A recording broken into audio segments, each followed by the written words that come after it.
Welcome to the Get to Know Memphis First United Methodist podcast. I am your host, Thomas First, and I will be interviewing people from our congregation so that through great stories, laughter, and tales of the experience of the God who is an active agent in our world, we can get to know one another.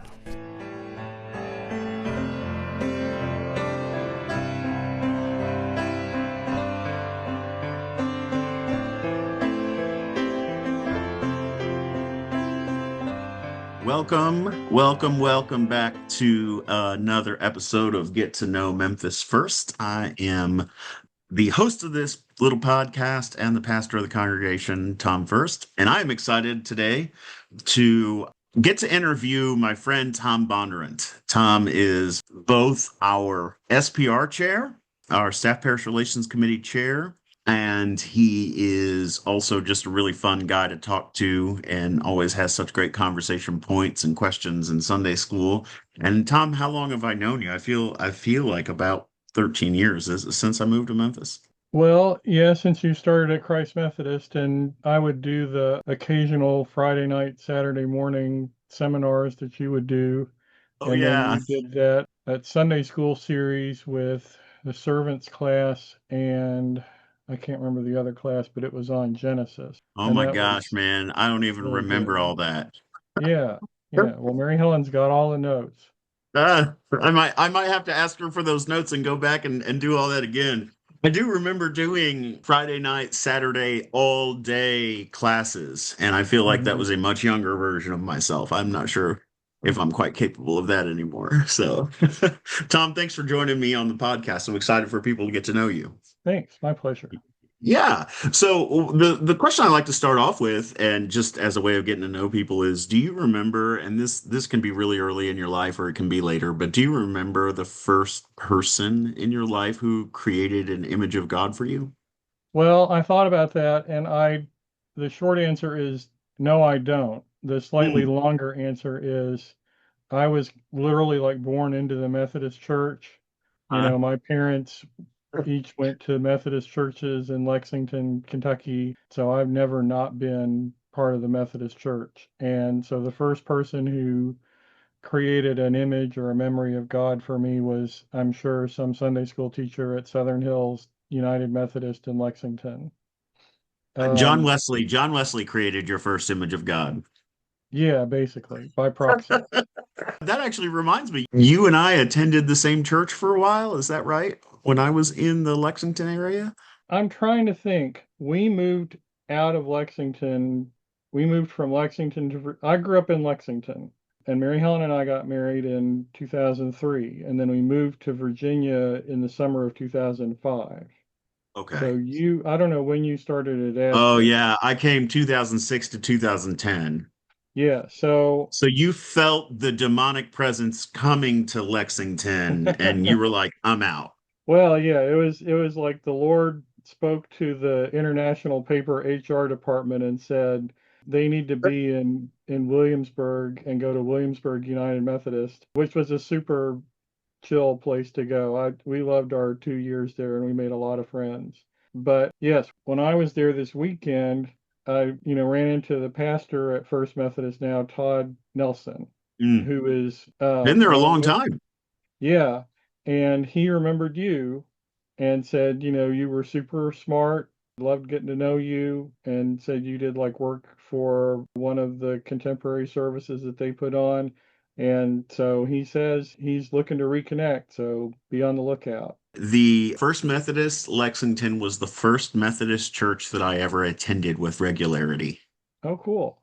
Yeah, my wife and I were committed to being Baptist. We were just going to be, I guess prophetic voices in the Baptist world or something. And then realized sometime during seminary that that was just not going to work out for us. We were not going to be proud Southern Baptists. So we switched over to the Methodist church and we ended up in Lexington first. Yeah. Well, cool. Well, glad to So, have you. and I think that was around when Todd first got there.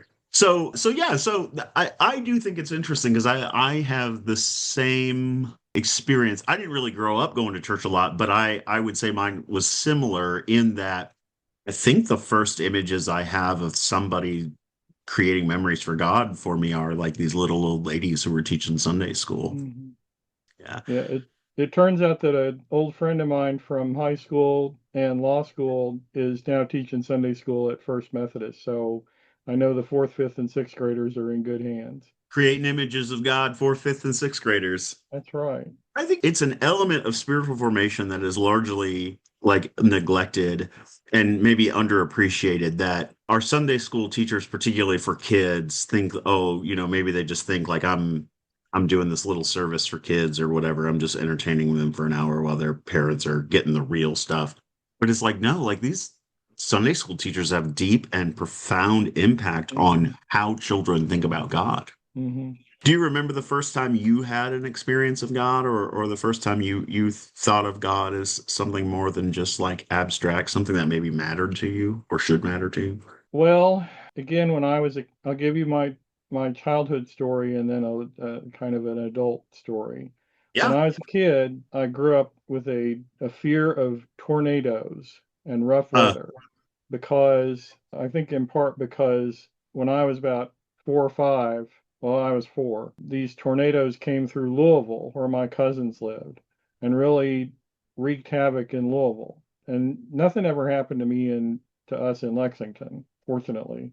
This is what I told my confirmation, the preacher at Southern Hills who was doing confirmation. I was like, I'd always pray to the Lord, just don't let the tornado hit our house or something like that. And then when I got a little older and more aware of the world, I was like, don't let nuclear war happen to me overnight, that kind of thing. Like, right, right, right. dear Lord, just protect me from all the bad stuff in the world. The prayer And of I, all the Cold War kids. right.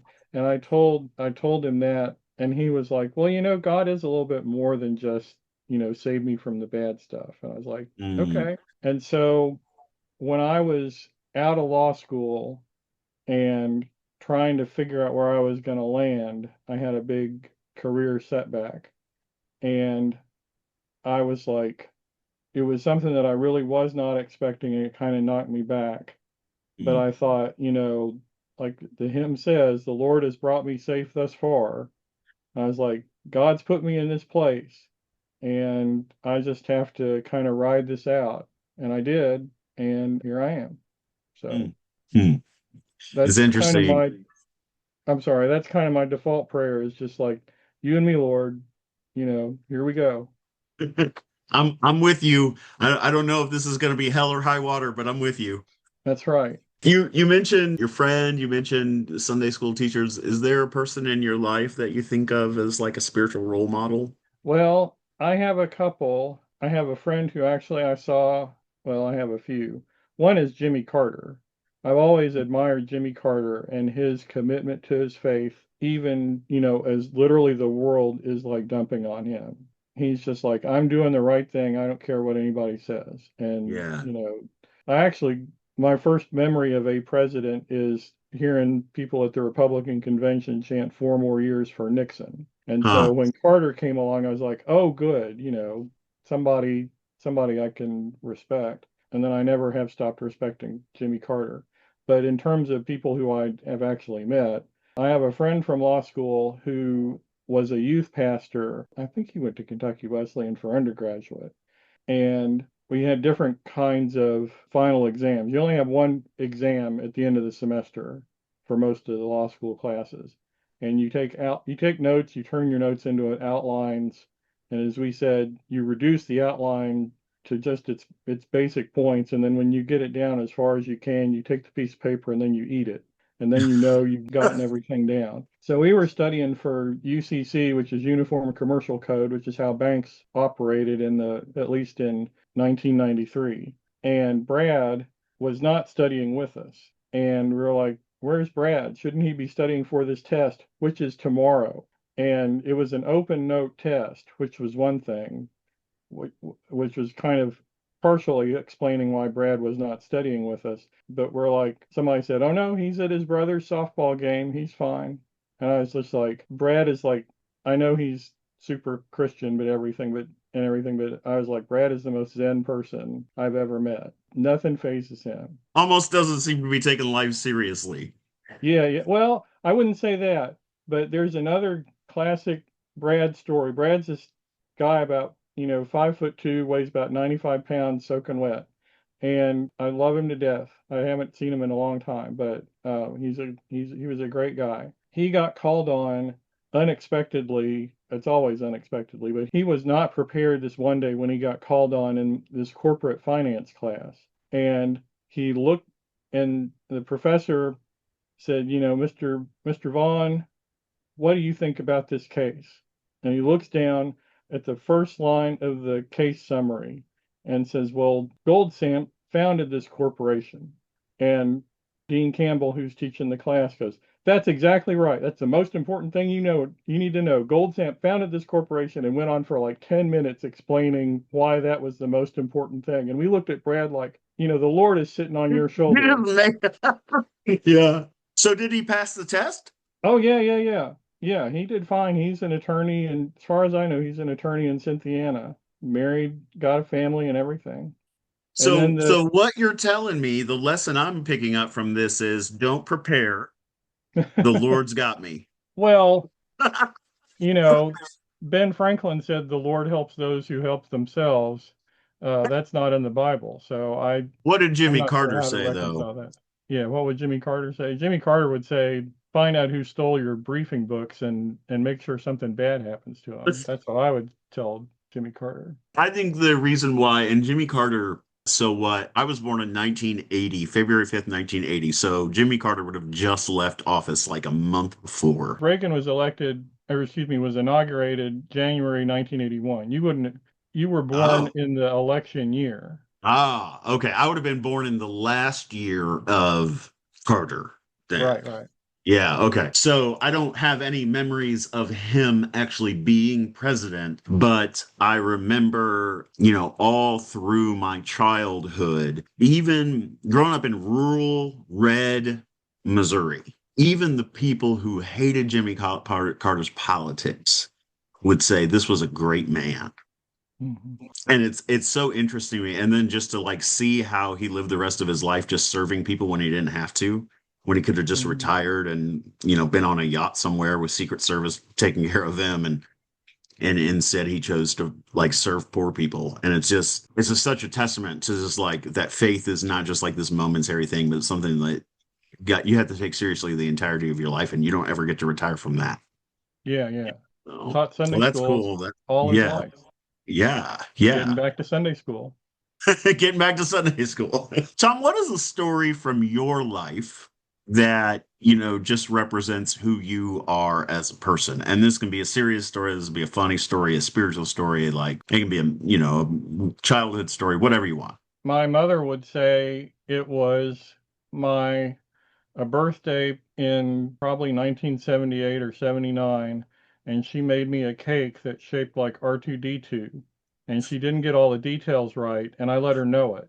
That's what my mom would say. The story that I would tell is when I worked for legal services in Lexington, I represented low income people who had to meet particular poverty guidelines, like a Mm, certain percentage above the poverty level. And I did a lot of family law, a lot of child custody and domestic violence, child support, and landlord tenant stuff for them because those were their immediate needs. And I would go to court for motion hour like every Friday, most Fridays, and occasionally during the week. And when I would go to court, Friday morning with my files in my hand, I would just think to myself, you know, Lord, I don't know what's going to happen, but you do. And I just, let me be the person that facilitates that. Keep my clients safe because it's not about me, it's about them. And that the phrase, if you can do something, you should do something, keeps like mm, running through my mind. yeah. And I think I don't live up to that all the time, but I try to do that whenever. When I was getting gas at Costco on Saturday, I forgot to get a receipt and I was looking around for the attendant. And I saw who I thought was the attendant. And it was this young woman who was probably late teens, early 20s, and she was wearing a UK student organization like royal blue t-shirt. And I was Mm, like, oh, maybe she's the attendant. And I mm, realized later, no, she'd wear that red Costco vest if she were the attendant. And I went up to her because she was sitting in her car next to the little booth next to the gas pumps. And she goes, "There's nobody here. There's no attendant around." And I was like, "Oh, well, I just need a receipt." And she said, "Well, I've been sitting here for a while. I've got this problem and I'm going to be late for work." And I said, "Well, what's your problem?" And it was this thing with her. She used a Cash App to pay, and I think Costco charged her more than she thought. And I was like, "Well, I think it could be this," but later on, I don't want to get into the depths of that. I was telling Mary Helen this story, telling her about this woman's problem, and Mary Helen's like, "Well, what was your problem? Why did you ask her what her problem was?" I was like, "Well, how could I not ask her what her problem was? I couldn't just leave her hanging." I did kind of give her a little bit of advice, and then I went back to my car, but I was like, I can't not help somebody if I get involved in their life, even peripherally. Wow. So your two stories that reflect who you are is that you know details about R2D2 Hmm. and that you can't not help somebody. Yes. And apparently I can't not tell people who I'm related to when they get the details wrong because I'm helping them. Like the next time you bake this cake, you know, Yeah, yeah, yeah. Just so you know, if you ever make this cake for someone else, they're that's gonna right. expect a little more detail. You're I on love it. notice. Tom, when you think about God, what kind of images come to mind? I'm going to tell you what I think about Jesus, and we can talk at length about what that means about God, I guess. When I think about God or Jesus or the Holy Spirit, I just think about someone who's behind me, physically, metaphorically. Like I'm not interacting with them but a lot, but they're always there. They maybe got their hand on my shoulder and they're just saying, it's going to be okay. Hmm. We're here together. Yeah, yeah. So there's this constant presence of Yeah. God.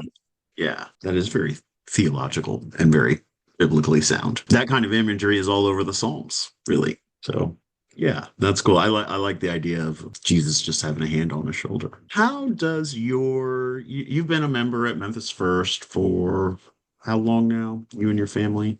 About 2.5 years. It'll be three Yeah. years at Advent. Yeah, so you all were never Bluff City people when we merged, and you were not original First Methodist crews. You all came later, and that's been a couple of years now. What was it about Memphis First that attracted you? What is it that kept you around, and how has it helped you meet your needs as a human? Well, what attracted us, don't let this go to your head, but we wanted to see how you were doing. I told this story before, but not to the internet. It was, after Thanksgiving, getting ready for Advent, and I was like, we had stopped going to Christ Methodist because they'd had their vote in October. And so Okay. we hadn't been to any There, church. and the vote you're referencing is the vote to disaffiliate over same-sex marriage. Correct. Yeah, They would tell you they might tell you it's about money, but yeah. anyway. Or The they'd tell you it's biblical faithfulness. Yeah, Right. The effect is the same. yeah. So we hadn't been to church, any church, for about a month. And I said, I want to go to a church for Advent. I can't stay home during Advent. And so it was Sunday morning, and we're like, it was between Germantown Methodist and Memphis and First Methodist. What was it? What Yeah, would it have been? Memphis First. Yeah, for a lack of, I know it was a different, we didn't have that name yet, but anyway. So Mary Helen said, well, let's do Memphis first. We can see.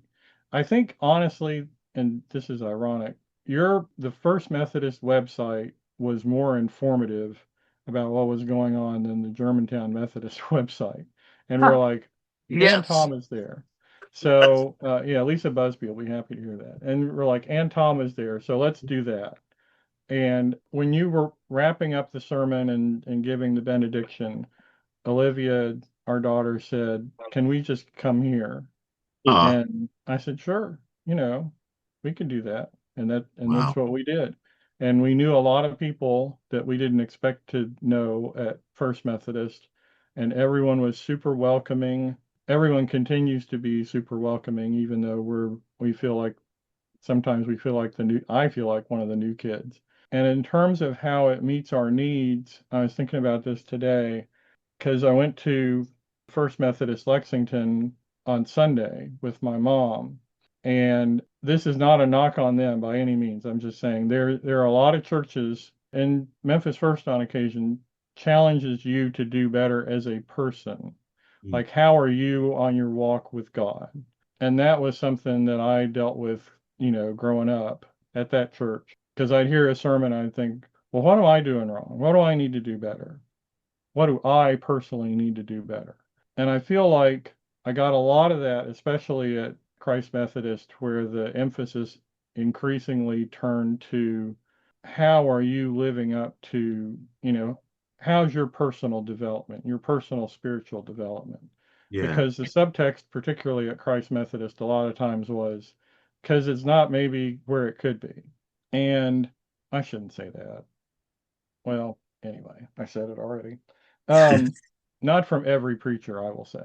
But at Memphis First, I get more of the message of how can we as a church and as Christians and as a people Yeah. live out our faith in the world. Yeah. Like not so much you, Tom, need to do better. I mean, I'm talking about me, Tom, not you, Tom. Yeah. Yeah. You're great. You're a delight. Yeah. You're a I freaking am a delight. freaking delight. But not so much how can I personally do better? How can I be better for the world? Yeah. Yeah. And you need a mix of both, I think. We've talked about that. But Memphis First really has shown me what the practical application of faith can Mm. be. Like Yeah. when you come in and see somebody and they ask you, can you take me to the drugstore so I can get some supplies or whatever? I'm like, I can't. I want to, but I don't know exactly how to help you, but I'm going to Uh-huh. learn. And Yeah. here are people who can help you right now and who are going to equip me to help you maybe in the future. I love that mentality. I don't know how to help you, but I'm willing to learn. Let me introduce you to who can, and I will, in the process, learn. Yeah. That's incredible. That's incredible. And I do appreciate what you're saying too about there's always this personal element to faith, but when the focus is always there, I like how you said that there's this implicit idea that because I can always be growing, that sort of sometimes default translates into our mind as I'm not ever doing enough, I'm not ever good enough, I'm not ever Mhm. conformed enough to the image of Jesus or whatever. And it seems to me that like part of the problem is when we just do the individualism thing, and I think this is a shift that's happened in my own teaching, is when we just do the individual thing, like what good does it do to tell Tom be a healthy person when he's in a system or Mhm. a group of systems that are unhealthy. Healthy individuals can't stay healthy long in systems, and so we have to think as well about how is God trying to make the world around us a healthier place so that I individually can also be a participant Mhm. in that growth toward health. So anyway, the way you said that just got me thinking as well. So I'm so appreciative of that. Thanks. Tom, I And am. I really Oh don't yeah, mean to go ahead. talk, I really don't mean to talk smack about any other church, but it's just like I didn't hear it where that I'm, way. I, I okay. I didn't hear it that way. I feel like it's a larger American problem that I feel like even though I'm glad to hear that some of our teaching and our preaching at church is challenging that individualistic model. The reality is we still struggle with it, right? It's embedded in American culture, this individualism and this sort of Yeah. even this self-navel gazing. And that comes out when we teach the Bible. But this is really about us as a community participating with God in really healing the entire world. Hmm. And sometimes that requires a lot of individual self-reflection, but more often than I think we assume, it entails some understanding of how the world works and how God is at work at large. So, Yeah. Well, I just want to say for the benefit of the internet, I had a great time over the weekend at First Methodist Lexington, and the sermon was very enjoyable. The music was fantastic as always, and we did make a lot of good friends at Christ Methodist and got a lot of good spiritual instruction there, not just from you. And we wouldn't be at Memphis. We might not be at Memphis First if we hadn't been there first. So, yeah, absolutely. I had a wonderful experience when I was at First Methodist Lexington, and largely I had a great experience at Christ Methodist too. So I am grateful for your footnotes there, and it's always important to Disclaimer. highlight. Yeah, yeah, disclaimer. There you go. So, Tom, I am so grateful for you just joining me today. Thank you for letting us get to know you. Oh, my pleasure. I'm glad to do it.